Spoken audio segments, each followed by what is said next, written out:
Smile, though your heart is aching. Smile. Welcome once again to Cinemaholics. I'm Jon and Will, I'm the box office columnist for Adam Tickets, head writer of Cinemaholics.com, and I occasionally write books.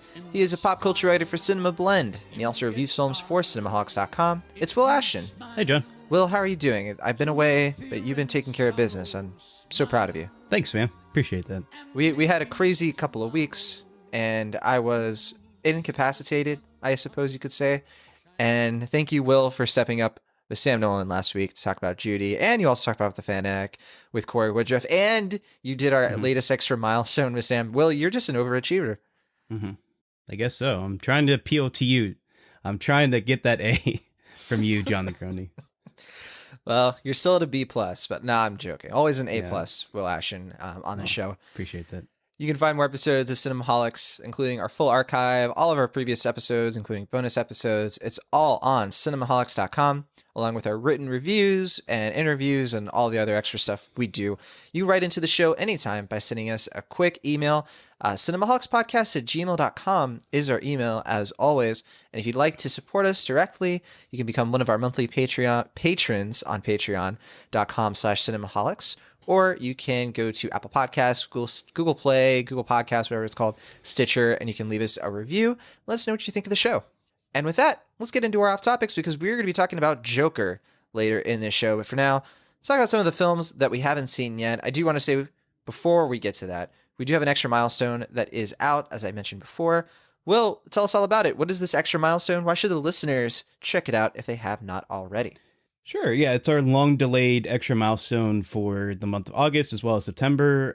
Sam Nolan and myself, we talked about On the Waterfront and Rear Window. On the Waterfront is the Elie Kazan movie of much acclaim with Marlon Brando, and then Rear Window is obviously the Alfred Hitchcock movie with James Stewart. Both films came out in, 1954, if I'm remembering correctly? That's right, yeah. So 65 years anniversary. Exactly, yeah. So they were both celebrating their 65th anniversary this year, and we decided to talk about them. And I think it's a fun episode, so I would definitely recommend it, especially if you love James Stewart impressions gone amok. So that's a fun little tease, I guess, for what you can expect in the episode. I've only listened to the first half of the episode because I rewatched On the Waterfront last week, listened to your review of that. I need to rewatch Rear Window, hopefully today. And I'm going to listen to the rest of that episode. Loving it so far. Thanks again to you, Will, and of course, Sam, for hosting our extra milestone. We are working on our next one, and all of the choices are out right now. So if you want to vote on which extra milestone movie we're going to do, if you're new to the show, extra milestone is where we celebrate a film anniversary, like Will was saying. And for the month of October, we have a lot of really good ones. We have Terminator for 1984. We have Ed Wood from 1994, Pulp Fiction from that same year, Mr. Smith Goes to Washington, hence Jimmy Stewart. So plenty of films to look at in addition to those. So I would definitely go to cinemaholics.com, go to our latest episode of Extra Milestone, super easy to find. Leave us a comment. You can see all the choices right there. We want to know what you want us to talk about, and that'll be coming up later this month. For now, let's talk about a few movies that we've either seen or not seen. The ones we haven't seen that are in, I think Lucy in the Sky, is that a wide release film?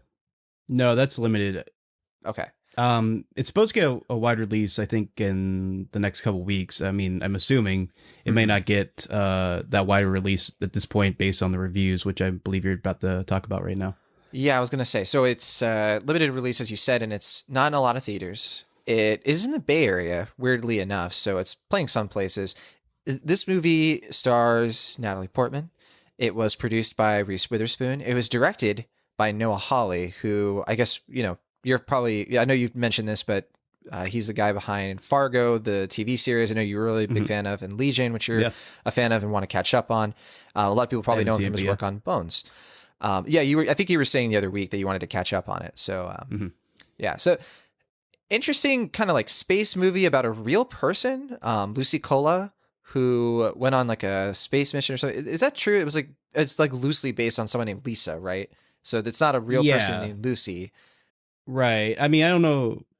The story, I think, is from like 2008, and it's loosely based on the lady who like was driving cross country to like kidnap a woman that she was in like a love triangle with a fellow astronaut. Right, yeah. And I think the most famous thing about it is that like there were reports that she was like wearing like a diaper going cross country so she wouldn't have to stop, and like that was like highly mocked through like the talk show circuits and stuff like that. But like that part of it's been disputed, so that's not even in the movie.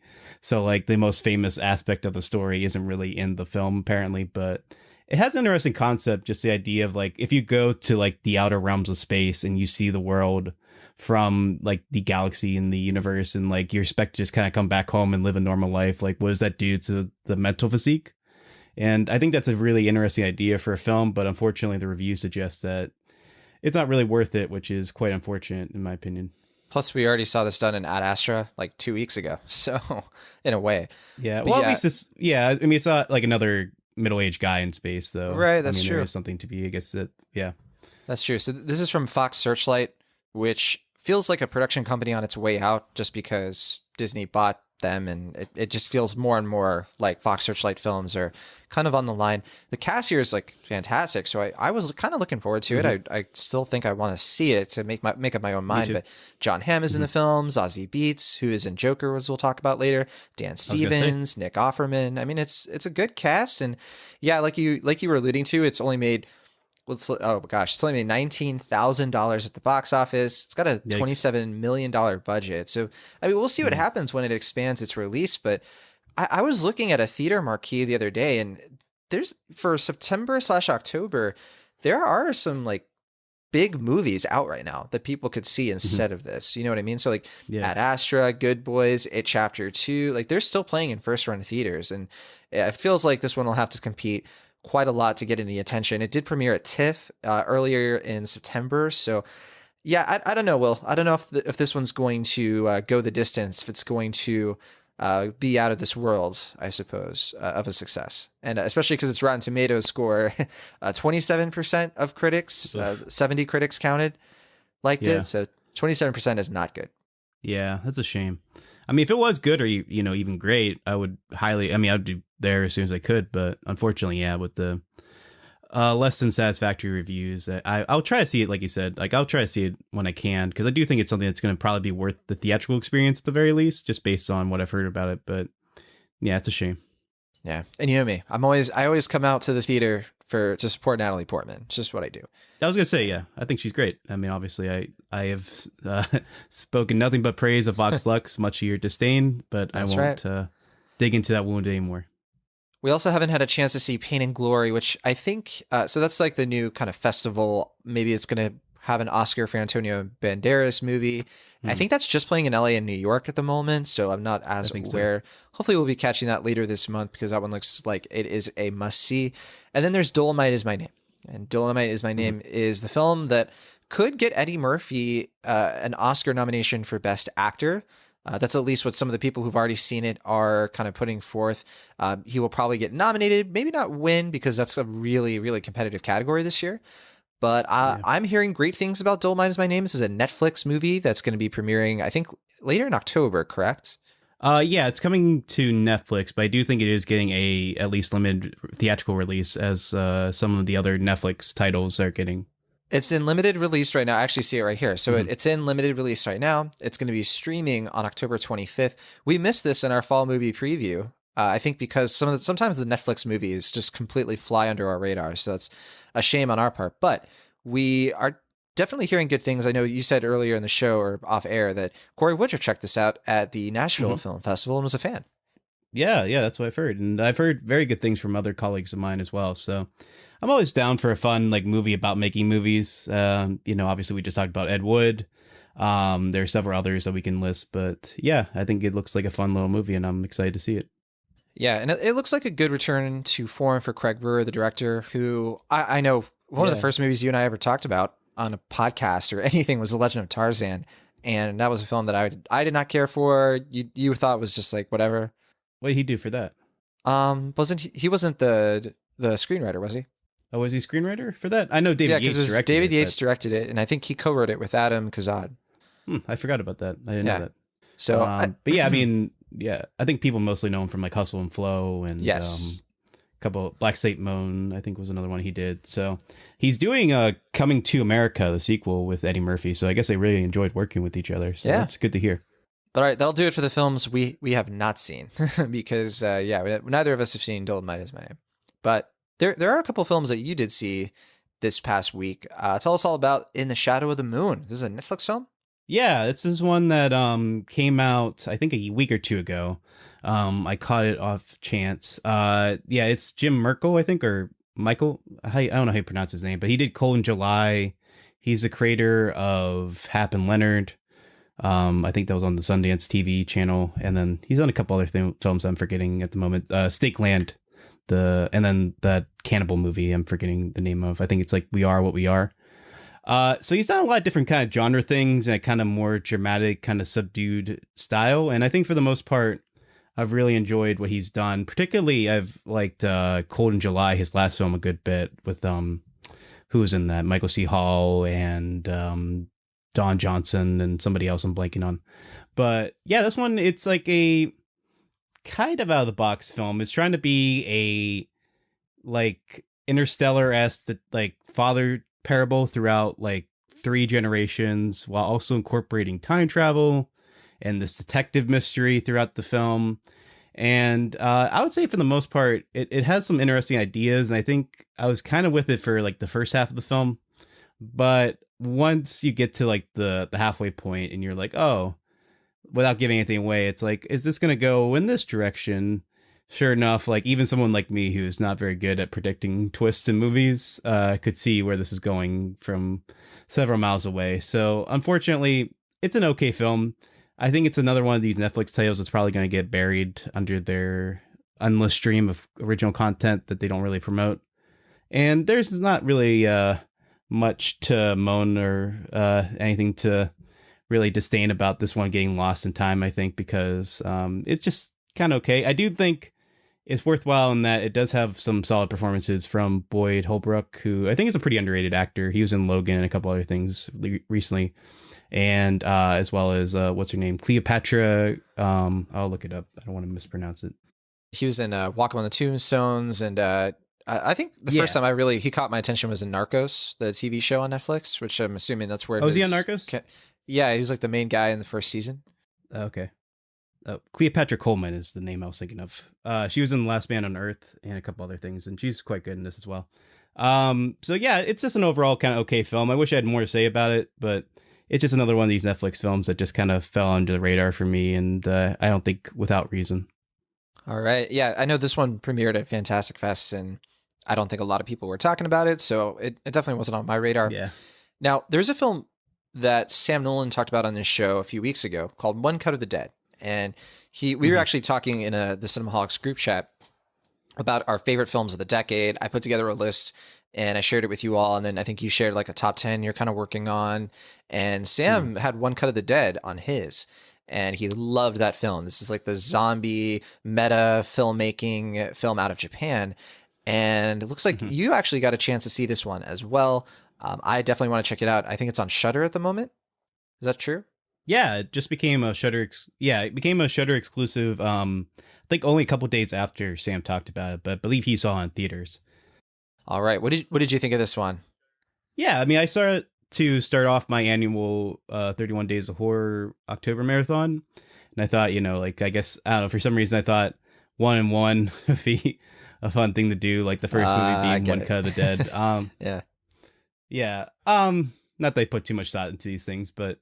As a film, I don't know if I'm quite as high as Sam was. He gave it like an A, right? Like not an A-, but an A. Oh yeah, yeah. And he was like really, really about this film, and I can see that because there's a lot of people I've talked to who have been like through the roof in love with this film. As for me, I thought it was really well done. I definitely think the first act, because it's like you were saying, it's kind of a meta film that's broken up into 3 chunks.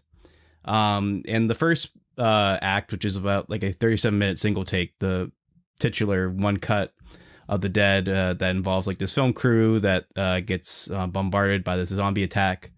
I think that's really well done, and there's like a lot of kind of like screwy things throughout the film or throughout that scene. It's like that's because it's kind of odd, that's kind of weird.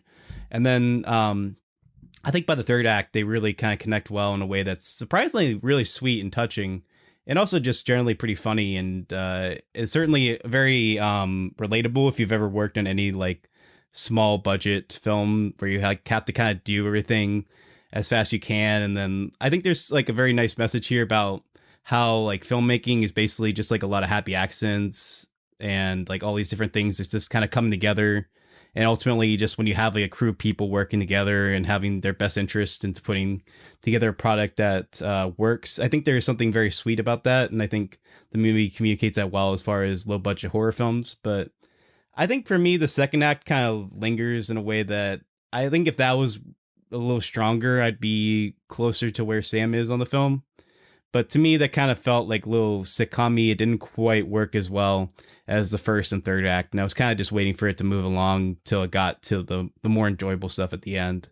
So for me, I think it's fun. Like I said, I don't quite think I'm on Sam's level with it, but I'll have to go back and listen to what he said to see what exactly he was praising in full. But for me, I was between a B and a B plus. I think just because it's just charming enough and very enjoyable, and I can't see anyone really disliking this film, I'm going to give it a solid B plus just because it is kind of worth the while. I do think, especially if you have a background in making low budget films, you're really going to enjoy the effort that went into this. But I don't know if I'm quite A level as Sam was. Sounds to me like you are implicitly trying to tell cinemaholic Sam Nolan to make his first movie. I think that's what I'm hearing right now. So yeah, let's go with that. Yeah, that is a message really sending to him. As soon as you mentioned how like filmmaking is a bunch of happy accidents, I immediately thought of the quote from Bob Ross, and now I'm a little waxing nostalgic. Yeah, what are you talking? You're not talking about Happy Trees. Like, what are you talking about? No, so Bob Ross has a whole quote about how life isn't full of mistakes; it's full of happy accidents. Oh, I see. Okay, maybe that's where I got that from. Yeah, and I know filmmakers have like brought that up a lot. Like I think Orson Welles and even maybe Hitchcock have talked about how like the key to like being a filmmaker is like recognizing the happy accidents. Pretty popular film making mentality that I've always connected with. But all right, that's one cut of the dead. Strong B plus from Galashan on that one. All right. I only saw one other movie besides Joker this week, and that was The Kill Team.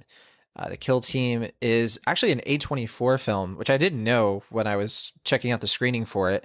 And this one premiered at Tribeca back in April. And it is going to be, I don't think it's going to be streaming, or I think it hits like a very limited release in October, but I think it's going to be streaming at the same time on October 25th. So I'm excited to talk about this one. It's a war film written and directed by Dan Kraus, who is probably better known as a cinematographer. I'm not sure like if you've seen any of his films, but he worked on the Death of Kevin Carter, OJ Made in America. He was the cinematographer for, was he, you know the documentary Extremist? It's like a short doc. Oh, I haven't heard that. That one was directed by him, and I think that was like the last thing he directed. And he's been kind of an interesting guy. He did a documentary about the same subject called The Kill Team back in 2014, and it got some awards attention. And so this film, The Kill Team, is like a narrative version of that. It's an adaptation of real life events and the documentary, where it's about these soldiers who they get this new staff sergeant who kind of like convinces them to basically commit war crimes. It's pretty bleak. The movie stars Nat Wolff, who you'll remember from movies like Death Note, and I always get him confused with Alex Wolff, so I don't want to do that. Yeah, I do. I do too. It always happens. Alex Wolff was in Hereditary, and I almost said Hereditary, but no, that's not him. This is his older brother, Alex. Yeah, I mean, not to make it too superficial, but I think one has like a mole on his like upper lip, and the other doesn't. That's the only way I can tell him. I can differentiate them. Right. They're not even twins. Not that I was gonna say it's not even that they look that similar. Just when I see their names, I'm just like, right. All right, let me see. Let me find that mole. Yeah, but that said, I think the last movie of like prominence I remember seeing him in was definitely Death Note. I think some of the other stuff he's done, I haven't seen him in. He's done like smaller movies. He was in The Intern. He was in Leap. He was in Paper Towns. That was like his probably his first like really big lead role, because I think the first time we saw him in like a major movie and like any kind of role was probably The Fault in Our Stars. He's one of the supporting characters in that. Oh yeah, the friend, the blind guy. Yeah, yeah. And I always liked him a lot in Stuck in Love, the 2012 film. It's kind of a guilty pleasure of mine.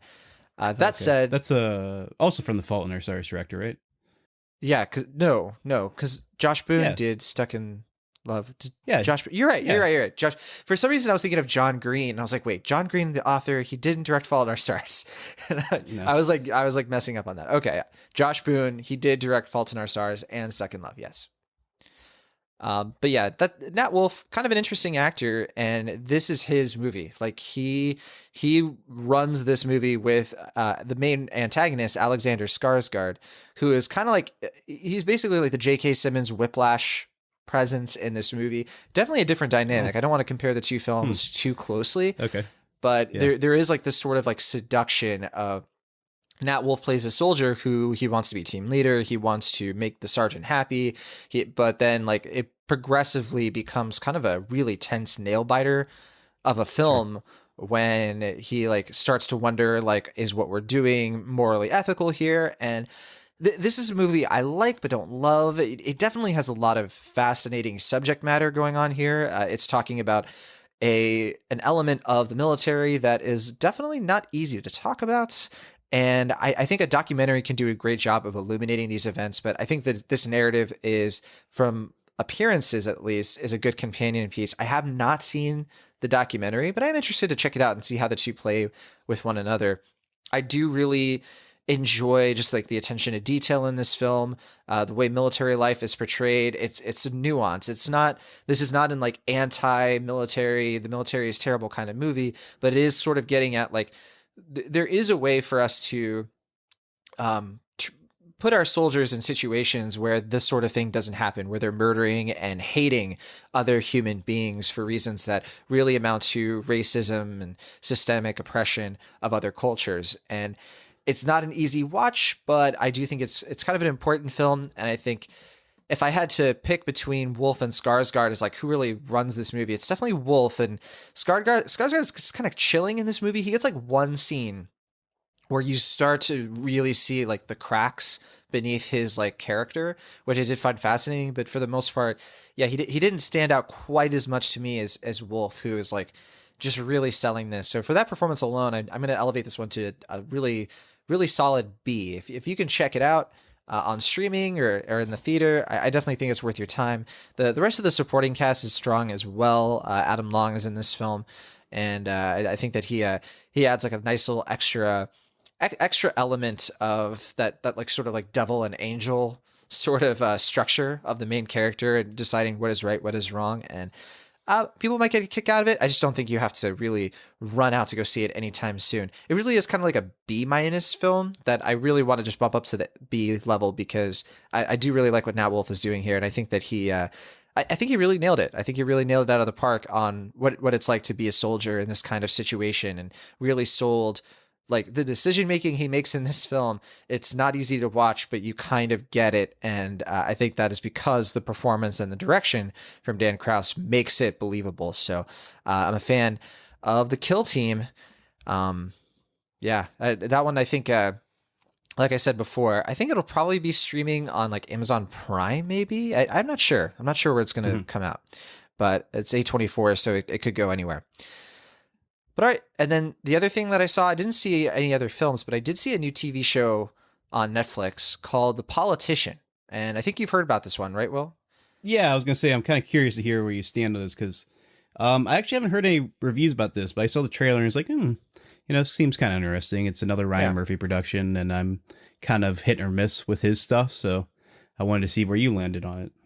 Right, I haven't seen any reviews for this, so I don't know. I don't know how my opinion shakes out with everybody else's, but sure. I have seen other people sort of like live tweet seeing this show and some of their strong reactions. So I kind of have a little bit of a sense of the effect this show has been having. Okay. And I'm glad you mentioned that, because yes, this was created by Ryan Murphy, who pretty well known for a lot of like really well-known TV. I think American Horror Story, American Crime Story. I have to say, this is the first show from him where I've really like really watched it. Like I've watched multiple episodes in a row and I've been invested. I've watched an entire thing. I'm on like the very last episode, so I haven't finished the first season. It's only 8 episodes, but I'm on like the very last like half of the final episode. I haven't seen one of his shows like this since Glee. And even then I didn't finish Glee. Like I think I bowed out pretty early on in that series. But that was the last time I really was in a Ryan Murphy show. And I actually forgot a lot of the Ryan Murphy isms that he likes to input in certain things. I don't know how much The Politician shares in its DNA with some of his later projects. I really don't. Like, I haven't seen enough of American Horror Story to know. Besides, like, there are some like cameos and stuff from people who've been in all of his stuff. But that said, I did see a ton of common similarity between this is the sequel, the spiritual successor to Glee in a lot of ways. And that's not to say it's a very similar show in conception. It really isn't. Yeah, I was going to say. But in style, in like, there's a lot of like music numbers where, you know, there's a lot of singing that happens, you know, not as much as in Glee, but you can definitely tell Ryan Murphy still loves that, putting that into his stuff. And there's just a lot of really weird, over-the-top characters who do ridiculous things that are meant to just sort of shock and disturb and provoke you, but in a way that's kind of light. It's not. This isn't a show that ever gets too dark, but it does get really dark. I shouldn't lighten this up. So the show itself is about a young man, a high school senior named Peyton Hobart. He's played by Ben Platt, who you know, when I was watching him, the only thing I could remember him from was, I know he was in Book of Mormon, and I think he was, the Pitch Perfect movies. Isn't he in Dear Evan Hansen? Yes, he isn't. Yeah, that was the other one. Okay. And then he's going to be in that Richard Linklater thing with Bernie Feldstein, the like thing that's the one that's like going over the decade. Yeah. I forget what is that one. I don't remember what that one's called, but it's like Merrily We Roll. Merrily We Go Along. Yeah, Merrily We Go Along. I think. Merrily We Roll Along. I think that's what it is. Sorry, Merrily We Roll Along. Yeah. So he's the main actor in this. He is definitely a tour de force in this show. He really carries it. Zoe Deutsch is in this film, who is a young girl who she has cancer, but I that's all I'll say. There's definitely some interesting stuff going on with that character. Lucy Boynton. Well, they reveal some other stuff in the trailer, so. Like I don't want to go too far though, because you never know. Lucy Boynton, you might remember her from Apostle, Murder in the Orient Express, but one of my favorite films of the decade, Sing Street. That's in my top 30. She was the main love interest in that film, and a bunch of other people. Gwyneth Paltrow is in this film, Jessica Lange, and I'll say about this show, and I'll explain a little bit more of what it's about. So. The premise is that Peyton is a guy who wants to be president someday, but he has to, in his mind, he has to go to Harvard, and he has to become student body president because he's run the numbers, and he's like, if I'm not student body president, the chances of me becoming the president of the United States is super low. So really what you're watching is like a really high stakes campaign for him to become president. He has this very energetic staff around him who are like just they're such Ryan Murphy characters, like it's absurd, where they talk really fast. They like seemingly are endless pits of like knowledge and exposition. It's something else. He has his own House of Cards Robin Wright, who is just sort of his like propped up trophy first wife, like that kind of thing. And there's an interesting love triangle with this one character who also is running for president, who clearly has like an effect on him. But the real thing of this show is like you're trying to understand like what makes a politician tick. Who are these really ambitious people who become our senators, who become our presidents, and are they really sociopathic? Are they really narcissists? And if so, what could get to someone like that? What is the thing that has to happen to make a politician a human being? That's the thrust of this show. And in that sense, I think it's successful. I think it successfully paints a portrait of what it means to be a politician in 2019 and what makes them tick. This sense of like, they don't really feel anything. They will say and do anything to make something happen. But there's more to it than that. I think we've seen a lot of shows and TV and movies address how politicians can be wooden and hollow and devoid of values. But in this one, it actually wants to show you like, what could humanize and round out a person like that? What could be behind the facade that they're putting out there? And in that sense, I think it's a fascinating character study with some ridiculous plotting. It is Ryan Murphy-esque in the sense that you'll want to keep watching it to see what happens next. I don't know if a lot of people are going to love the way this journey ends in the first season, and it definitely is propping up more to come. And I do really appreciate this show for taking some seriously bold risks and going in directions that I think are just wild and out there. And they remind me of what I did really like about like the first season or two of Glee, where you really did get a sense of like the heart behind these characters and where they go. And unlike Glee, this actually tells a story that could end. Like Glee just never ended. Like they just kept going and going and repeating and repeating. This one goes to places where you're like, oh, we're going here now. I like that. Like there is a lot of there's a lot of twists and turns here that are welcome and interesting, but you will roll your eyes so much at this show. I think a lot of people are going to watch this and be like, wow, okay, I feel stupid for having watched this, but not completely, not throughout the entire thing. There's stuff in here that I think is worth seeing. It's just a hard show it's like the guilty pleasure show of the year in some ways. Like I think this show and The Boys could like compete with each other for shows you should feel guilty about watching. Not really should, but you know what I mean. I'm just sort of like they're so on the nose of like what they're trying to say and do, but in a way that is entertaining, which I think is really important.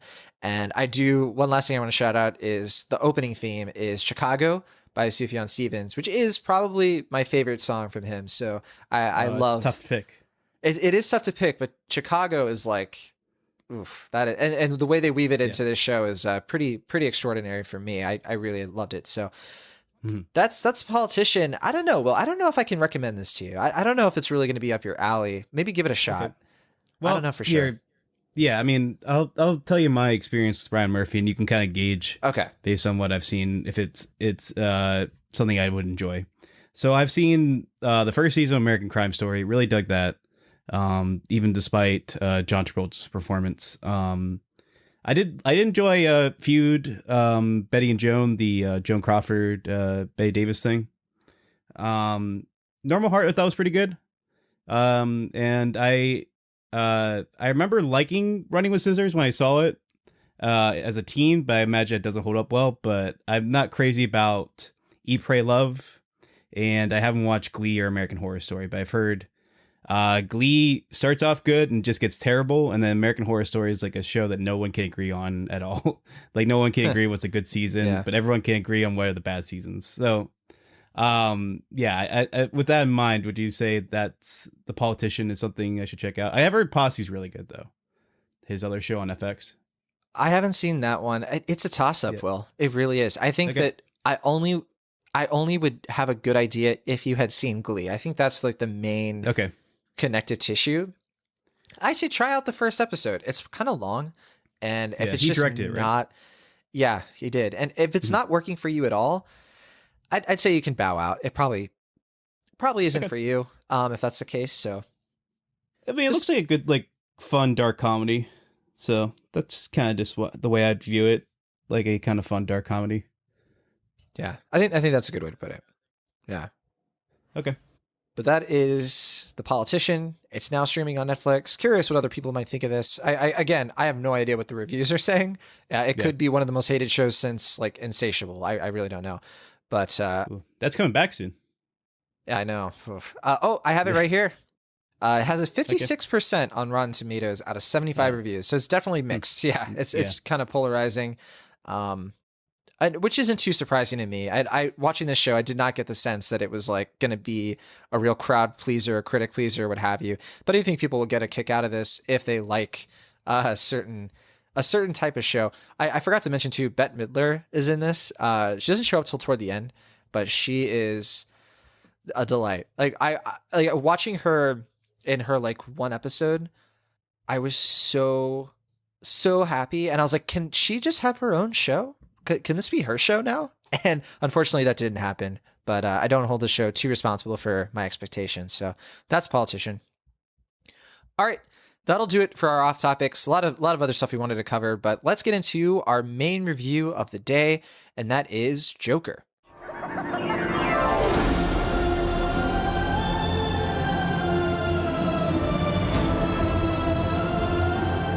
has lost its way. What kind of coward would do something that cold-blooded?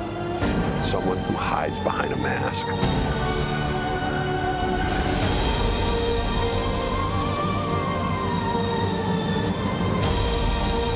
I used to think that my life was a tragedy.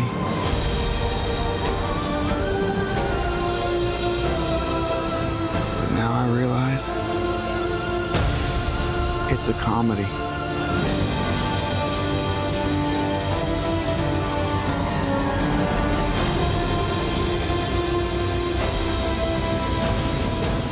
All right, we've seen what has felt like countless iterations of the Joker on screen before.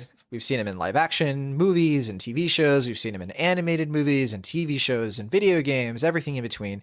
He's arguably the most iconic comic book villain of all time. And I don't know if you'll agree with this, but I think he is the most iconic comic book movie villain of all time, thanks to Heath Ledger, who had performed him in a winning way in The Dark Knight over a decade ago. But what do you think? Nicholson. I mean, what? Say again? And Jack Nicholson and Batman. That's right. In the 80s. Yeah. So, and Cesar Romero, of course, and like with all those Jokers, like I think he is probably the most iconic. I know a lot of people might say, well, you know, Lex Luthor, maybe, but what do you think? Do you think, do you agree with me on this one? Probably. Yeah. I mean, you could obviously name other examples. I mean, Lex Luthor, I don't know. I guess now Thanos, but yeah, I would nowhere say near. yeah, maybe not quite yet, but yeah, I would say Joker almost assuredly is probably the most familiar and iconic of certainly of the Batman villains and probably of all the comic book villains at this point. It's the one that probably people recognize the most and are most familiar with, even if they aren't really comic book fans or movie lovers. Yeah. So that makes sense. Honestly, I think that's the case, because when we say iconic, it's not just like the way he looks, and it's not just the different actors who've played him, but it really is the effect on culture. And I think Joker in comic books and in comic book movies has just had a profound effect on culture. So it makes a lot of sense that he's getting his own movie now. I do want to ask you this one question. We don't have to belabor it, but of all of the Jokers we've seen, whether they've been live action, animated, on screen, whatever, do you have a favorite? I mean, it's a cliched answer. I'd say probably Heath Ledger. I mean, that was the one where it really just, I mean, that movie came out at such a pivotal point of like me realizing like, oh, this is what a comic book movie could be. You know, obviously I enjoyed them several times before with Sam Raimi's Spider-Man movies and even Tim Burton's Batman movies and stuff, but or the Richard Donner Superman movies. But that was like the one, in that performance, I'd say especially, was the one where just everything was just like, oh, so this is what the genre could be, or this is what it could do. And it made sense that he was the Oscar-winning performance there. And I mean, even outside of his tragic and unfortunate death, I mean, yeah, it's probably the most iconic interpretation of the character for a reason. But you could make a great case for Mark Hamill, I'd say too, or Jack Nicholson. I was gonna say I agree with you. I mean, the Heath Ledger performance it's been talked about to death. It's obviously one of the most it just changed everything. It changed comic book movies. It changed. I know, I understand, but it is that kind of thing where it really did leave an effect, and it was the kind of performance that it opened the doors for comic book movies to become more than they are, and a lot of that hinged on Heath Ledger, and I'd say Christian Bale too. I think that he was a fantastic Batman. But for me, my personal favorite is the one you said before, was Mark Hamill. I just, when I think of the Joker, I immediately think of Batman in the animated series. I love that version of the Joker. I love how complex he is. I love he's just such a perfect blend to me of like all the things I personally find compelling and entertaining about the Joker. It's like his charming but like off-putting nature, the way that he taunts Batman, the way that he can be a psychopath but then also sort of be this like terribly unfunny stand-up clown. It's great. It's Mark Hamill. You're a legend and a treasure, and we love you. But yes, a lot of people will have their own favorite Jokers. I'm sure some people love Jared Leto's version for some reason. I mean, everybody has their stuff. But we have a new Joker. We have Joker the movie. And this is a standalone, at least in theory, because we don't know if Warner Brothers is going to try to make another one of these, because it has been extremely successful at the box office. A standalone origin story / prequel of the Joker in his days before he ever meets the Batman, years before he meets Batman.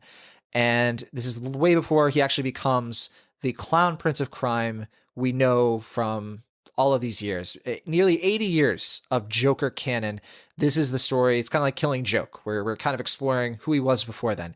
But unlike Killing Joke, it's just the flashback nature. And I shouldn't say flashback in the sense like this movie isn't shot like a flashback. It is like a straightforward narrative. It has a beginning, middle, end. There's no cutting back and forth or anything like that. I do want to say the identity of Joker has always sort of been mysterious. Like a lot of comics, a lot of shows have sort of avoided the topic of like, where did Joker come from? Who is he really? We have had exceptions, like Jack Nicholson, of course, has a backstory. There's not always like a clear cut explanation for where he comes from. Sometimes there is, and then it's said like, oh, this could be one of many ways he becomes a Joker. Yeah, I mean, that's one of the things I loved about the Heath Ledger one is that like he gives like 3 origins. Right. Because he's such a psychopath. Like one of them could be the real one, or they could all be fake. We don't know. So I thought that was handled really well in that movie. They could all be true. I don't know. I'm mad. But yes, you're right. It is something about the Joker I've always preferred. I don't think it ruins the character to sort of tell where he comes from. I don't think that's the main thing of what makes Joker interesting. But I agree. It's something that I find more interesting than not. And this movie definitely goes for the other version where, no, we're going to find out what is his name, where did he come from. It lays out the source of his motivations, his backstory, what makes him a villain. How did he get here? That is this movie. He's played in the film by Joaquin Phoenix, one of our best working actors today, in my opinion. Absolutely. Fully committed to this role, Joaquin Phoenix. Like he is all over this movie. He is absolutely in it. The script is by Billy Chu. Todd Phillips directed the film. Todd Phillips, of course, from The Hangover, all the sequels, Road Trip, Old School, more of a comedy director, kind of taking his hand at like a comic book movie by way of Martin Scorsese. Really, I said this in my own review of the film. It really does sort of feel like he just wanted to make a movie about like a deranged person, but then was like, let's make it a Joker film because then more people will see it, which I can respect that, honestly. Like I can respect like finding comic book stuff, source material, and doing your own, like kind of like what graphic novels do, where like artists will come in and be like, I want to tell this really interesting story. I could adapt, a well-known comic book lore, and that would get more people to check it out, and it could be interesting in its own right. So I have no problem with that personally. I think that's what he's doing here in a lot of ways. I think he's even admitted to some extent that's kind of his goal. Rounding out the cast, we have Zazie Beetz, Robert De Niro, Francis Conroy, a lot of people in this film, but honestly, to me, they're all very secondary compared to Phoenix. Like the focus of this movie is on him. He is like the main actor in every way. He plays Arthur Fleck, a mentally ill and body misshapen outcast who wants to be a comedian, but even deeper, he just wants to understand his place in society. He wants to understand what makes people laugh. What do they find funny? Because he believes that if he can figure that out, he can become accepted. And as we meet him, he really lives this sort of pitiful existence on the fringes of society in Gotham City. And Gotham City here is kind of like a late 1970s, early 1980s version of New York with a little bit of Philadelphia and Chicago, which has always been Gotham City to an extent. And a lot of direct references, not just to the time period here, but to the way Martin Scorsese has brought about this kind of location in a lot of his classic films. The first two most people will think of when they're watching this is The King of Comedy and Taxi Driver. Of course. King of Comedy, especially because of the casting of, both of them have Robert De Niro, but Robert De Niro kind of in the late night talking show host sort of thing, which is like right out of King of Comedy. And like in both of those movies, Arthur Fleck experiences, especially in Taxi Driver, but Arthur goes through both a degression and a progression and becoming someone he feels like he was always meant to be. He was always destined to become this person. And like in those movies, the way Scorsese does his anti-heroes, he's like, and not that Joker is an anti-hero, he's just a villain in this movie, but he both degresses and progresses at the same time. And I actually think it's sort of brilliant to make a movie with the intention of merging the Scorsese anti-hero of that era of film with something like the Joker. I think the two actually can mash up in an interesting way where you get something kind of new out of it, at least if that's your intention. I'm not saying that's what this film does necessarily, but I really love the conceit of it. I think like what they're going for here makes sense. It should be successful without giving too much of the plot away because, there's not much of a plot. I think this movie is pretty simple. The structure is pretty straightforward, but in the way that there is a plot, Arthur carries out an act of violence in self-defense, and then he realizes the effect it has not just on him, but on society around him. And he starts to believe maybe violence is worthwhile. Maybe that's what's going to set me on this path of self-actualization. And then we see that play out in the most disturbed way possible. Now, Will Ashton, we have been following this movie's trajectory for a while now, maybe since the very beginning of Cinemaholics. And I recall you were a bit more optimistic about the film's chances before we even saw a frame. I remember you were kind of like, this could be good. This could be really interesting. Then we started seeing more of it, and I started to see kind of what you were seeing early on. How has Joker danced with your expectations? Did it dance with the devil in the pale moonlight? Yeah, I mean, this is definitely something that was on my radar for a number of reasons. Obviously, I think, as you mentioned, Joaquin Phoenix is, if not the best working actor right now, certainly one of the best working actors right now. I think he's a phenomenal talent, and the dedication and the filmmakers that he's chosen to work with are just very much in my interests. And when I heard that they're basically going to do the Joker by way of King of Comedy, which is, as you mentioned, one of my favorite Scorsese movies, and probably my favorite Robert De Niro performance, I was just like, okay, if this is done well, like if this is done right, this could be a absolutely exceptional film. Like this could be a really interesting take on the character that we already know, and this could be a pretty good progression for a already kind of oversaturated comic book genre. And yeah, I mean, I was hopeful for it. I mean, when the cast was coming out, like you mentioned, Zazie Beetz, Bill Camp, Brian Tyree Henry, Robert De Niro, Mark Maron. It was just like a bunch of people I like, and a lot of people that I find very interesting as actors. And given that it was going to be a kind of condensed, middle budget, maybe a little higher middle budget comic book origin character study kind of thing, I was like, this is a very intriguing idea. Like this is, I don't know if it's going to work, but this is like the kind of movies I'd like to see more of. Like I'd take this over like an Ant-Man 3. Like I think this is just by design a more interesting type of film to make in the comic book genre.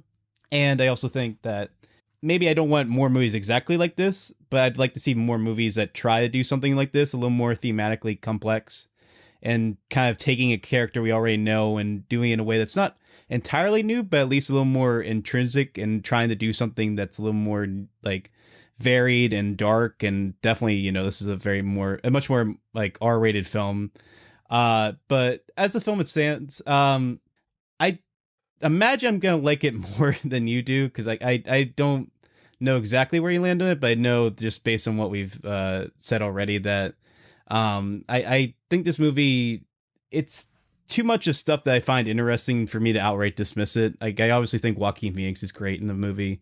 Everyone knew he was going to be great, and I think he obviously knocked it out of the park as far as his performance is concerned. I don't think it's quite as good as, say, You Were Never Really Here, as far as his performance in that, or even like The Master or Her, or the ones that he's given recently that have been just really terrific stuff. But he, I think, does a really solid job, and I think he helps to patch out what I think is ultimately an intriguing idea that was probably not given to the right filmmaker. I mean, obviously, I know Todd Phillips pitched this idea, so it's not like he was given the film, but I feel like this is an idea that if it was done with a filmmaker that maybe had a little bit more of a subversive touch, or had a little bit more of a broader idea for what he wanted to do with this film, it could have been something that was really impactful in the way that it's intended to be. But I do think, I mean, just looking at as far as the film itself, I think it looks great. Like cinematography is fantastic. I think the score is really good about ratcheting up tension and just kind of keeping you on ease throughout the film.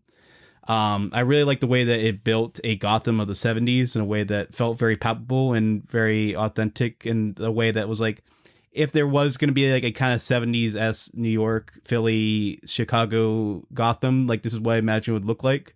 And I like that the little details they put into it to make it look like kind of grimy and dingy, but also visually interesting. I definitely enjoyed those touches. I think it just ultimately comes down to the script. Like it's just a film that I can understand a lot of the controversy. I can understand a lot of people being concerned and upset about this film.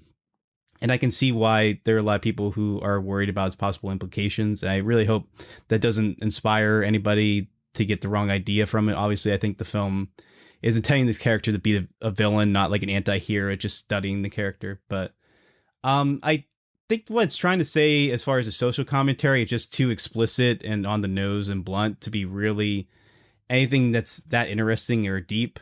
Like I think it's too willing to just say outright what it wants to say as far as social commentary, to really get into something that's a lot more thoughtful and nuanced in the way that it's intended. And I think what it's trying to say about the mentally ill and about the healthcare system is maybe a little too muddled and a little too indecisive to be quite as impactful as intended to be. And obviously, I just don't think the film is quite as smart and challenging as The King of Comedy or Network is another film that's very much inspired by this film, or Taxi Driver, the other Scorsese film. But I just was completely intrigued throughout the film. Like, there was never a point where I felt really bored by it in the way that some people were. Like, I just was, either it was because Joaquin Phoenix is like at the center frame of each shot, basically, or just because there's enough interesting ideas in here that kept my interest. But even though I don't think it quite reaches its potential, I do find myself very intrigued by this film, and I was engaged throughout. All right. Yeah, lots to go through. I think that a lot of what you're saying I'm really clicking with and really agreeing with, honestly. I was thinking a lot about, while this movie was going, of the movie Logan, you know, in the sense of like, I want a movie like that. Even though Logan wasn't my favorite movie of all time or anything, I think a lot of people liked it more than I did. I did really like the conceit of it. I thought it was like, okay, like let's go full throttle on like a totally different, like you were saying, it's more varied. It's a little bit darker. It's not totally original, but that's okay. Like if we're going to watch all these comic book movies, I agree. Like I'm more interested in these sort of like standalone graphic novel type approaches to characters we already know. And that's kind of what I really dug about going into Logan, for example, as opposed to, like another Ant-Man. I like the Ant-Man movies, but this is a movie where my expectations... That's just one example. Right. But I mean, that's the thing, is like, my expectations are going to be much more elevated for a film like this, because I feel like this film is going for something deeper. And you can appreciate like the Marvel films just sort of like in a very, I don't want to say superficial way, but in a just more of a popcorn munching way. And there's nothing wrong with that. I enjoy those films as they are, but I never go into them being like, this Marvel film is going to mess me up, right? I never go into those films the way that I go into some of my favorite films, like Midsummer, you know what I mean? Like those films where I just feel like I'm going to have an experience. I mean, those movies are very corporate as far as like how they're made and designed. Like obviously they have filmmakers at the helm that are adding their own touches, but for the most part they feel very producer driven. Like they're just trying to like kind of meet a mandate, and they're like, you know, trying to be as broadly entertaining as possible and enjoyable in that way. And there's some value to be had in that. Absolutely. There's a place for that. Yes. There's a place for those movies. Yeah, but this like this and Logan are definitely more filmmaker driven films. Like these are type of films that are trying to be a little more artistic by design, and for better for worse, I do think there is something just more interesting about a film that's clearly like a little more focused, a little more like intricate about what it's trying to do. And I think that's what you're trying to say, or what you're exactly. Yeah, that's exactly right. I want to have both types of films. I want the more easygoing, laid back, producer driven superhero films that we're getting. I want films like Shazam. I think they're fun and they're interesting in their own right, but I want these films too. And I even though I'm going to say that I did not like this movie, I'm glad it's successful. I'm glad it's making like, I think it's like 200 million worldwide already. And I'm glad, because that is sending a message that we want films like this. Like we want films that try something different. We're going to respond well to that. I don't care for this movie much, but I appreciate the swing. I do think it kind of misses, and I think you cover a lot of my main criticisms. So kind of going through it, like there is good stuff in here. I think anybody who outright dismisses it and is like, this is the worst movie ever, that's fine. That's your opinion. I just think that it is worth pointing out that there is like craft here. Like there's good stuff. I do think to your point about like, you mentioned 3 films that are some of my favorite films of the entire decade. You Were Never Really Here, Her, and The Master. Her and The Master are easily in like my top, like Her is probably my favorite film of the entire decade. The Master is in like my top 5. Oh, I sent you my list. Yeah, I know. I forgot. Yeah. Yeah. So, I knew it was in your top 5. I forgot it was number 1. It is number 1. I think Her is the best film of the decade, in my opinion. And I think a lot of that is because Joaquin Phoenix is just, maybe we're overhyping him a little bit too much. I can imagine somebody listening to this and being like, all right, Joaquin Phoenix is good, but not that good. Whatever. I think people have a right to that opinion as well. I don't think he's that's the thing that I like about him though, is he's not a crowd pleasing kind of actor. A lot of people can find him just whatever, but then other people, like I guess us, just really get something out of his performances. And that's certainly me. Yeah. I mean, at the very least, like, I don't like. I think every performance he does, like, he like fully commits to it.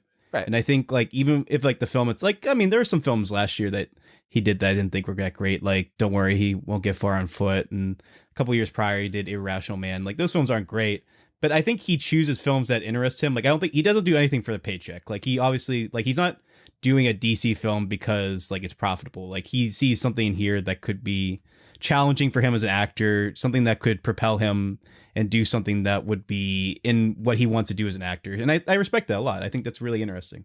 Right. He's like the actor that Ethan Hawke looks up to. And I think that's great. I think that's fantastic. Yeah. I think they're like the same age, aren't they? Yeah, but I just say that in the sense of like, that's kind of like what Ethan Hawke, like, yeah, I've always gotten the sense that Ethan Hawke wants to be that kind of actor, and he's really great. But like, if you had an actor who was like, that Ethan Hawke was good enough for Ethan Hawke to look up to, I'm just saying like that would probably be Joaquin Phoenix. Maybe that's a ridiculous statement for me to make, but I'm going to stand by it for now. Going back through some of the other stuff you said, I definitely agree with, yes, it's an intriguing idea. Not the right director. And I don't want to crap all over Todd Phillips here. I like the first Hangover. I like Road Trip. I like Old School. I think he's made some pretty decent movies. I don't think he's ever made like an amazing film or anything. I think some people would disagree, I guess, but yeah. I mean, I've heard his documentaries are good, but I haven't seen them. Right. I haven't seen them either. And honestly, I always want directors to kind of go out of their comfort zone. And, you know, before he kind of came out and was just like, well, I'm not making comedies anymore, because he had this whole thing where he was like, you can't make a good comedy in like woke culture anymore, which I was like, man, you are as immature as your movies if you think that. Like, we've had fantastic comedies. Taika Waititi has a comedy about like actual Hitler where he plays Hitler coming out, and it won the audience award at the Toronto Film Festival. And you're going to come out here and be like, you quit comedy because people are woke. I mean, when he said that, I kind of like was like, all right, you're trying something new, not because you want to push yourself, but I get the sense that it really is about like, he's like scared to make comedies right now, which whatever, that's personal stuff. Just talking about his actual movies. I think it's both. Go ahead. But I think it's both. But yeah, I get what you're saying. I think it's more so of like, yeah, he's just, I don't know. We shouldn't assume his intentions or anything like that. I don't know. I mean, there is like a trend now though, where like nearly all the directors, like all the prominent directors of the comedy directors of the 90s and 2000s are doing like more serious fare. Like we had Peter Farrelly, who are the other ones? Adam McKay and stuff. Yeah. Like, they're like all doing this. So I don't think it's all of them are just like comedy is too woke, yada yada. I think they all kind of just want to do, I think they all kind of want to push themselves now. And like there's that point now, like they're all like probably at the midpoint in their careers, and it's like, well, we can either just do comedies for the rest of our lives, or we can try to do something different. And I feel like that's probably what Todd Phillips is doing. But yeah, his quotes are very closed-minded, to say the least. Right, because before he made that quote, I gave the benefit of that doubt to Todd Phillips. I was like, oh, he is like, exactly. I think he is kind of like Adam McKay and Peter Farrelly, who are like, no, he just wants to make a different kind of movie. And there's a way to say it where you're like, okay, look, the really bro-y comedies I made in the 2000s, the early 2000s, they just aren't as popular anymore. People don't like those types of comedies as much. And that's true. And it's not because of woke culture. It's just because audiences and demographics have changed. Fewer people go to the movies to see, or go to the theater to see movies like that. And I think it's perfectly understandable to be like, I made movies like that in the past. It's not really what the audience taste is right now. So now I'm making stuff that's a little bit more subversive and interesting. And that to me is like, if you really want to give him the benefit of the doubt, be like, oh, that's what he means. But then, yeah, the way he went about it was just, I think, very closed-minded. That said, I always am for directors like that, like comedic directors, trying to make more elevated material, trying to do stuff that's a little bit more interesting and different from what they've done before. And yeah, I just don't think he nailed it. And that's fine. I mean, I think it's a good enough movie for, you know, he can feel proud of it, I guess. But yeah, as a film all of itself, I can't say that I care for it. And I do want to like positive stuff. Let's go through it. Yes, I agree. Sure. Cinematography. Great. Yes. The details, the grimy details. It's good. Lawrence Sher did the cinematography. I think he did the Hangover films as well. He probably did War Dog too. Yeah. Yeah. And the movie, it has a good sense of location. If you feel like you're in this place, you feel like it's kind of a living, breathing atmosphere. I think I like the word you use, palpable. That's really and authentic. That really describes Gotham pretty well. And I do think, yeah, there's a good amount of tension in this movie. There's a lot of scenes that it's hard to watch because you're like, what is he going to do? What is this person going to say? What's going to happen? So that's all good stuff. And I think that's all stuff that makes this film, for me, keeps it from being like an outright disaster. But I think where I just can't get on this film's wavelength is the social commentary. I think that I really, really was like throughout this movie, I was kind of like, you know what? I'm bored about a third of the time, because as interesting and as dynamic as Joaquin Phoenix is, I just can't. Too much of these scenes just aren't edited or paced in a way where I can stay with him. And some scenes go on for way too long. And I think some of the main things in this film are too predictable for me to like get swept up. There's two big twists, right? And I guess I just never bought into it. Like I never bought it. And I was just like, oh, this is what's really happening, isn't it? And then I was like, okay, that's what really was happening. And I think the source of like what makes me really not get with this character, despite the good performance, is, to me, the soul of Joker is a character who has agency, who does things that are compelling and entertaining. But this Joker, it's different, and that's fine, but I just don't find a reactionary Joker as interesting. And that's all he really is. Everything that happens in this movie, he is reacting to it. Society is doing this to him. His acts of violence are a reaction to other people.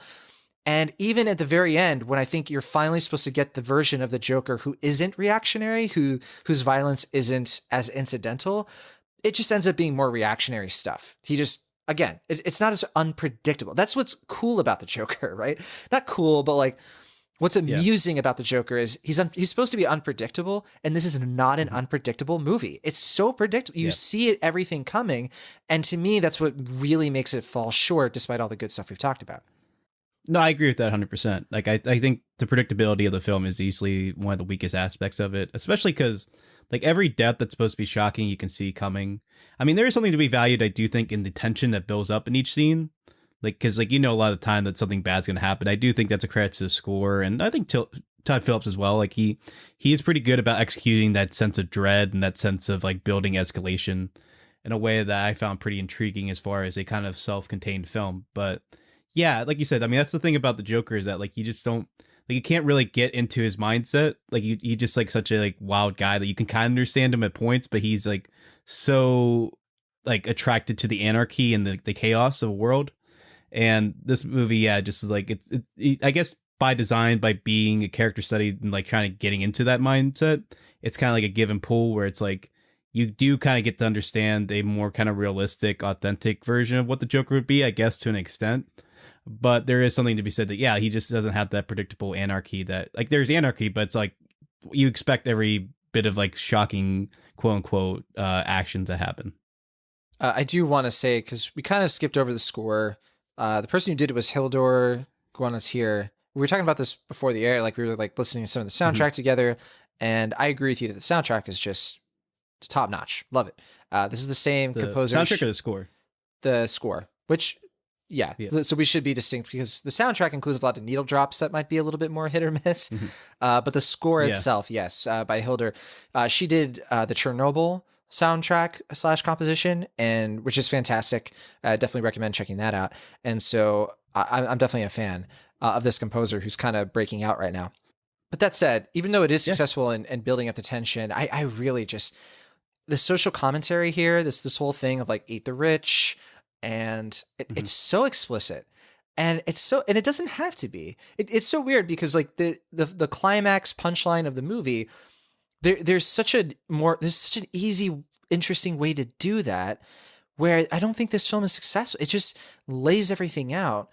And one thing that I did think was kind of went down a path that I thought could be compelling, was what it was saying about our healthcare system and how we reject people on the fringes, how the mentally ill are really mistreated in society.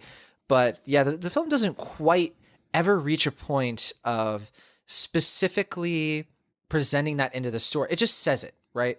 And it just sort of like, I think what you said about it being muddled is key, because it implicits that, like, if you don't take your medication in a certain way or something like that, or like the cutting of the funding, then the mentally ill are just going to start murdering people, which is kind of icky, right? Like there's something just very strange about that. I know some people might walk away from it with a different interpretation. Clearly this is a different kind of person, but that's the thing is he's, like I was saying before, he's so reactionary that like the character is built up to be a consequence of society, not somebody who is evil putting his stamp on society. And I think that is the distinction of why some people are kind of watching this and being like, this is a bad message. Some people have gone as far to say it's a dangerous movie, which I don't think it's dangerous. Like, I don't think, it's a kind of movie that we have to like censor. Personally, like it's like video games, like stuff like that. People are going to like grab bad meanings from all sorts of things. And I think this movie, you can sensibly watch it and understand that, no, it's not on the side of the Joker. What was your take on that? I know that's been a big controversy. A lot of people have been up in arms about what the message of the film is. Yeah, I mean, as far as the message or the reaction to it being quote unquote dangerous? I'd say both. Okay. Well, as far as the message, yeah, I mean, that's kind of like what I was saying earlier. Like, I think what's saying about, like you said, like it's social commentary on like eating the rich and like rising up and anarchy and stuff to like take down the 1% kind of mentality. Like, I think that stuff is like too explicitly said throughout the film to really be thoughtful or nuanced. Like, I think it's just too on the nose about that. But I do agree with you that I think ultimately what's saying about the mentally ill as far as the healthcare system is probably the most intriguing part of the film, especially about false martyrism and about like the idea of like people supporting someone who's willing to take down the rich, even though like they're like a false prophet and stuff. Like, obviously that's stuff that's very relevant to now. And I think that in a better film, that could have been a really intriguing idea. But I think in here, like, obviously, like I think in this film, it's just too it's either way too explicit about what it's doing to the point where it's like there's no room for interpretation, or it's too muddled to the point where it's like, I don't know. I feel like it should have been switched. Like, I think like the stuff that's like talking about the mentally ill should have been a lot more explicit and tight. And I think there should have been a little bit more room for interpretation as far as the social commentary. And it feels like it's flipped. Like, at least to me, like I feel like that's kind of what's holding it back, is that the stuff that should be a little bit more tighter and clear cut is not, and the stuff that should be a little more open and broad is like too contained in what it's trying to say. So that's just the more frustrating thing about the movie to me, besides the stuff we already talked about. But as far as it being dangerous, and I don't know. I mean, I don't want to assume, like, I don't want to predict anything is going to happen one way or the other. Like, I'm guessing, I think that the film itself, it's pretty clear that he is like not a good person. Like, I could see the wrong people taking the wrong ideas from the film, and I really hope that doesn't happen to be the case. But I don't know. It does feel like we're kind of like jumping to conclusions if we assume the movie is going to be dangerous. Especially because, I mean, I get why, because of the Aurora shooting, and there's obviously a lot of baggage there, but I don't know. Like, I don't want to assume one way or the other, but I do think it all is kind of reactionary in a way that, I don't know, I guess it kind of feeds into the movie's hand, but it does feel like it's kind of jumping to conclusions at the same time.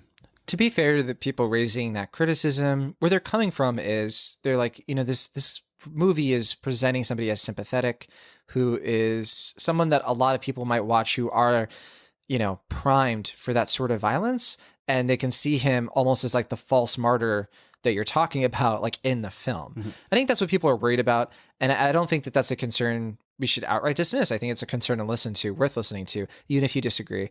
And I think I hold the same opinion in this that I do for like video games and all of that. The stuff that inspires violence is much more complicated and complex than our media and art. And when those things do happen, when people are inspired by something like The Matrix, like in the Columbine shootings, I think it is incorrect. And I do think it is unfair to blame the art or the artist for that act. I think they do bear some responsibility, and how we reckon with that is its own thing.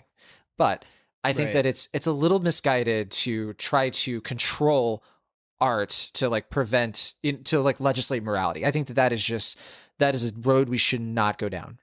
Yeah, I mean, ultimately, when you blame art, I think that's just scapegoating. Like, I think it's just a way of blaming something when it should be a lot, like another discussion should be had about something else. Like, I think blaming art is just like a little too clear, or maybe a little too like simplistic as far as what the solution is. I never really got the idea of like blaming video games or something like that. But it's I don't know. I don't want to assume anything at the same time, but yeah, I would say I don't think the movie itself is dangerous unless proven otherwise.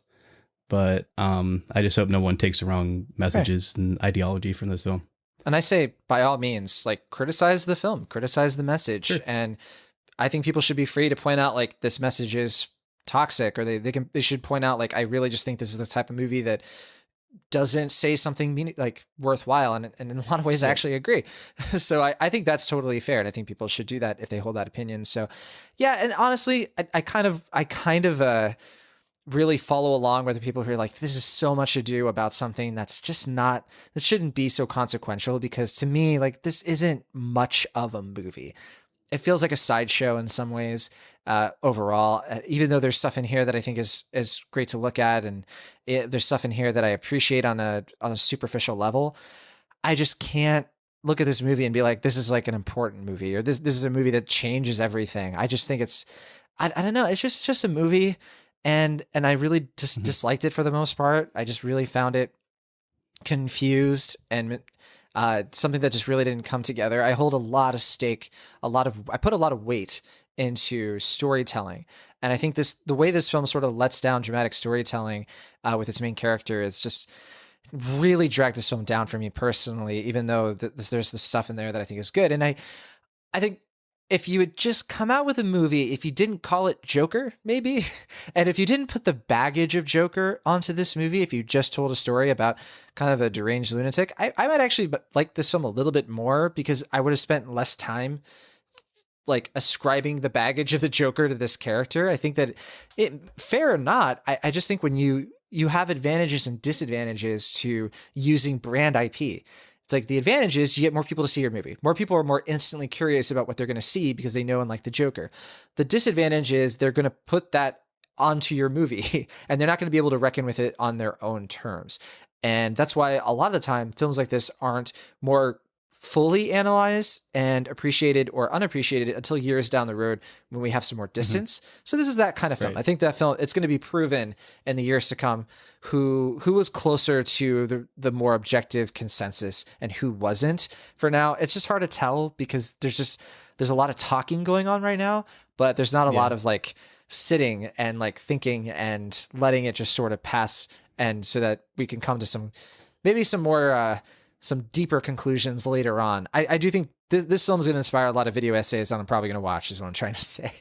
But for now, probably not a lot. Yeah, I mean, I feel like this might be unpopular to say, but I want to see it again.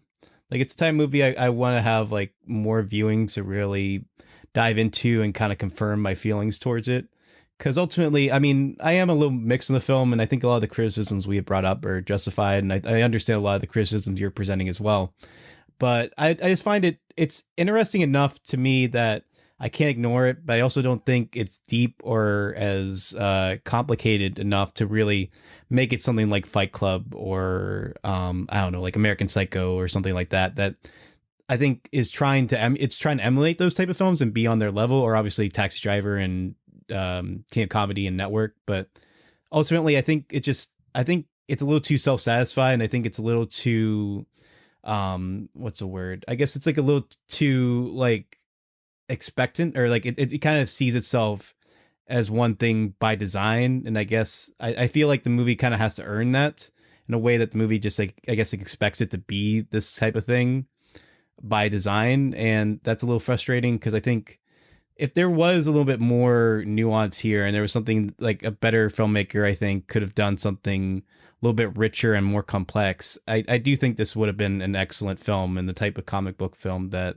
I really would like to see more of. And ultimately, I do want to see more films that at least try to do something like this, because I mean, it's very rare that we get a movie that's intentionally this like divisive and kind of unsettling in a way that is in this big of a scale, on this blockbuster scale, basically. That's not, like we said with the Marvel movies, trying to be kind of broadly appealing or something that everyone can kind of enjoy, at least on a surface level. Like, this is a film that's trying to get into some nitty gritty stuff. I just don't think it has quite the thoughtfulness or the headiness to really have the courage of its convictions. But I do think the movie does, it has the courage to say what it wants to say at the same time. And I mean, I don't think it has the best mentality about it, but I do think that the movie is willing to do what it wants to do with the kind of fearless mentality. And I don't know if that's for the better or for the worse, but it's something I ultimately have to admire. All right. What was your final grade for the film? It's a good way to wrap it up. Yeah, I mean, I'm between a B and a B minus. Obviously, I'm a little more positive on the film than you are, and I think I haven't really talked about a lot of the things I did ultimately like about the film. But I mean, I think for a lot of the criticisms we brought up, and for things that I didn't really even discuss, like I thought of the stuff with the Waynes, without getting spoilers, was kind of dumb. Like I just thought the way they were kind of thrown into the story wasn't great, and there's like other things like involving a viral video that feels too convenient to kind of move the plot along and stuff like that kind of frustrated me throughout the film. But what would go viral in the 1980s? I mean, come on.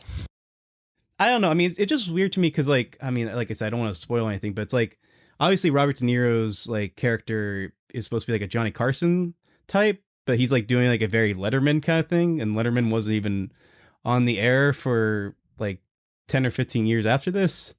And like, who was videotaping? It's a whole matter.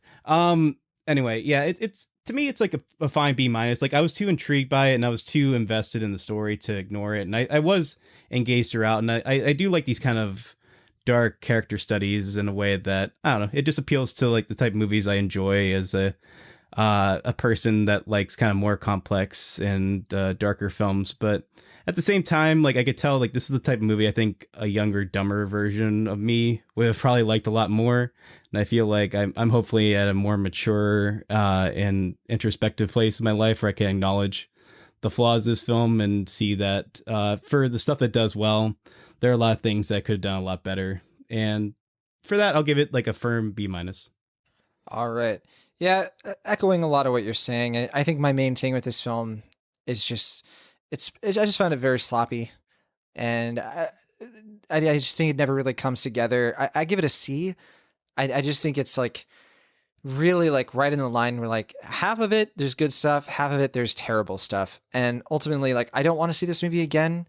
I just was far too bored by it. And maybe in a few years, after there's been some distance and some curiosity, I might go back to it. But honestly, I would much rather see the films that it's aping than the film itself, honestly. Or I'd want to see the Heath Ledger performance. So yeah, it's just a C for me. I can't say it's like the worst movie of the year or anything like that. It really isn't. You could do way worse.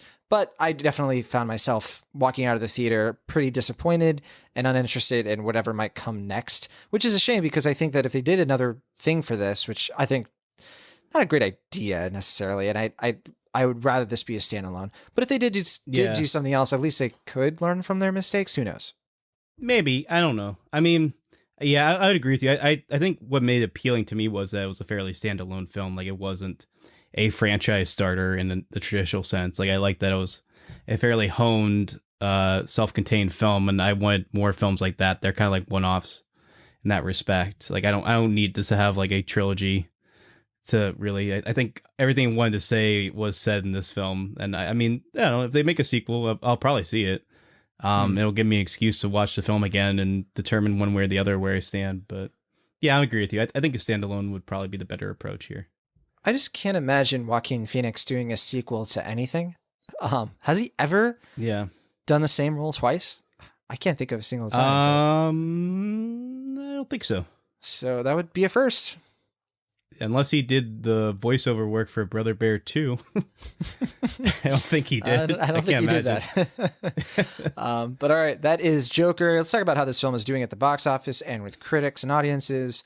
All right, this movie cost between $55 and $70 million to make. Pretty high budget for kind of this kind of comic book film, but definitely not as high as a lot of other films we've seen, especially this year.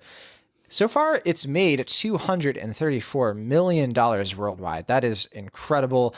Far more than it needed to in order to break even just in its first week. So this is going to be one of the more successful R-rated films of recent years. And in fact, so some reporting from Adam Tickets, who I report for, this film actually outpaced pre-sale tickets for Venom and It Chapter 2.